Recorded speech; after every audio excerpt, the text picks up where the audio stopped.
Hi, my name is Christine Kim, and I'm a senior at Career International School.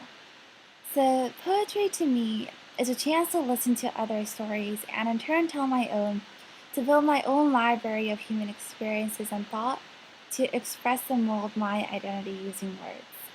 And my favorite poem is called Good Morning, and it's by Tiffany Kang. I was really into spoken word poetry for a while, came across this poem online, and I could really feel the beautiful words and the story because the poem talks about a girl who's very resigned, tired, with not much to look forward to. And it also talks about how she eventually learns to look forward to tomorrow and again. And I could really kind of see myself in that and found the words to be really inspiring. I stare back at the girl in the mirror, watching her eyelids droop like frowns and the bags beneath them look like they've been holding a gaze for far too long. Time has vandalized her face with wrinkles.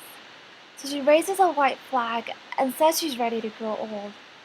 She tells me that the world has always made her sleepy, that life is just one really long struggle to stay awake, and I tell her not to let it win, but all she does in response is yawn. She says she wants to live in a house twirling in the axis of night, spin dizzy to the rhythm of turntable dreams, and put the soundtrack on repeat so the sun can never squeeze in enough playing time to rise and shove her back to square one again. And so she spends hours, ruthlessly, scraping at the edges of her lifeless sleep as this is some kind of sandpaper, trying to smooth out all the corners. The upper right-hand corner, where she can't help but feel at home at his blind spot. The upper left-hand corner, where her little brother dodges blows alone in the ring while she pretends that he's a good fighter. The bottom right-hand corner, where she found the road to revolution, only to realize that she was chasing her own tail. And the bottom left-hand corner, where God fed his rat the last crumbs of her faith. She connects the four corners into the frame of her mattress and collapses inside, convinced that sleep will know where all the pieces go, that it'll plug in the holes between her indifference and her existence. She expects that by daybreak the stars will have formed a line pointing in the direction of her nearest exit.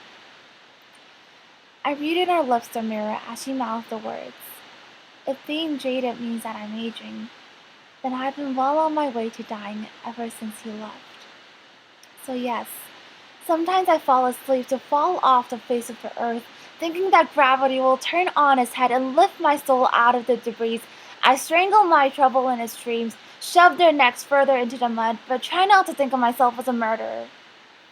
Because I found that troubles never come up for air, but don't run out of breath either.